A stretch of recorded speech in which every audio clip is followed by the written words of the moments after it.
যদি অন্তর্ভুক্ত করা যায়, এটা কি এমন একটা জায়গা দাঁড় করায় না যে তারপরে তোমরা যা চেয়েছো সেটা আমরা দিলাম না? তোমরা এখনো বাচ্চা। শাপলা কলি তারা দিতে পেরেছেন, মানে শাপলাও দেওয়া সম্ভব।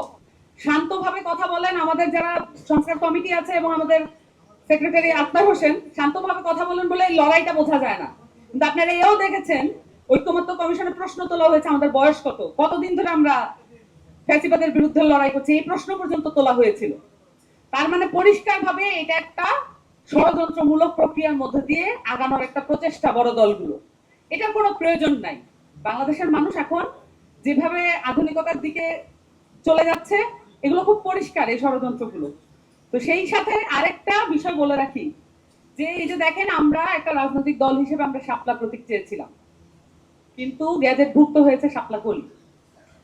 দেখেন যে কোন ধরনের কারণ, আইনি ব্যাখ্যা, কোন সাংবিধানিক ব্যাখ্যা ছাড়া আবারও একটা নির্বাচন কমিশন এমন একটা পজিশন নিল যে এটা একটা প্রশ্নের জন্ম দেয়।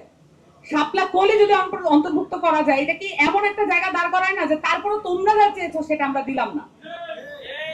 এমন একটা পজিশন দাঁড় করানো হলো যে তোমরা আসলে ফুটো নাই, তোমরা এখনো বাচ্চা।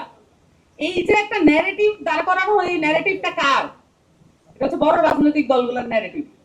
এই ন্যারেটিভে এখনো কমপ্লাই করছে নির্বাচন কমিশন। তো আমরা মনে করি যে এই যে তাদের এখনো যে প্রক্রিয়াগুলো তারা চালু রেখেছেন, এগুলো তারা অবিলম্বে বন্ধ করবেন। এখন গ্যাজেটভুক্ত এই যে সরকারি একটা কাগজ মানেই যে তারা একটা মনস্তাত্ত্বিক চাপ দিতে চাচ্ছেন, এই চাপ তো এই জেনারেশনের উপরে দিয়ে লাভ হবে না।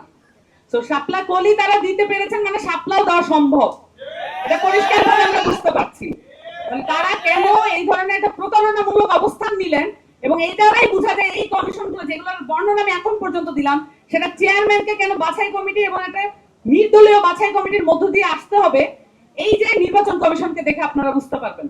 এই নির্বাচন কমিশন পুনর্গঠন করার আগ পর্যন্ত বাংলাদেশে একটা সুষ্ঠু নির্বাচন করা সম্ভব না। সকলকে ধন্যবাদ। আসসালামু আলাইকুম।